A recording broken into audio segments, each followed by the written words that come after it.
मैं इस युद्ध के अहम एस्पेक्ट के बारे में आपको थोड़ा और पर्सपेक्टिव देना चाहता हूं। हमें एयर डिफेंस ऑपरेशन सिंदूर के एयर डिफेंस की कार्रवाई को एक कॉन्टेक्स्ट में समझने की आवश्यकता है। मैंने आपको कल बताया था कि पिछले कुछ सालों में आतंक की गतिविधियों का कैरेक्टर जो है उसमें कुछ बदलाव आ रहा था।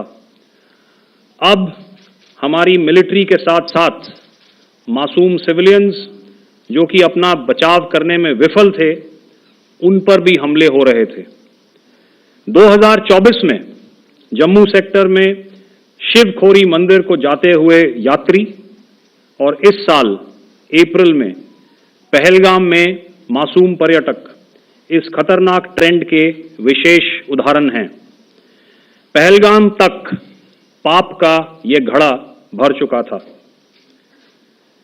उसके बाद जो हुआ उसके बारे में हम कल विस्तार में बातचीत कर चुके हैं। क्योंकि आतंकियों पर हमारे सटीक हमले लाइन ऑफ कंट्रोल और इंटरनेशनल बाउंड्री को पार करे बिना किए गए थे, हमें पूरा अंदेशा था कि पाकिस्तान का वार भी बॉर्डर के उस पार से ही होगा। इसलिए हमने अपनी एयर डिफेंस की पूरी तैयारी पहले से ही कर ली थी। हमारी इन्वेंट्री में शामिल counter manned aerial systems, electronic warfare के साधन और एयर डिफेंस वेपन्स का इंडियन एयरफोर्स के इसी प्रकार के सिस्टम्स के साथ एक अनोखा मिश्रण किया गया। इसलिए आपने देखा कि जब जब पाकिस्तान एयरफोर्स ने हमारे एयरफील्ड्स और लॉजिस्टिक इंस्टॉलेशंस में 9 और 10 मई की रात को लगातार हमले किए, वो इस मजबूत एयर डिफेंस ग्रिड के सामने विफल हो गए।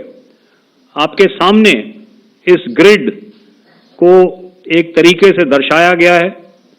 आप देख रहे हैं कि इंटरनेशनल बाउंड्री से कितनी layers, radars, counter unmanned aerial systems, उसके पीछे शोल्डर फायर्ड वेपन्स, हमारे विंटेज एयर डिफेंस वेपन्स जो कि काफ़ी सालों से हमारी सेना में हैं।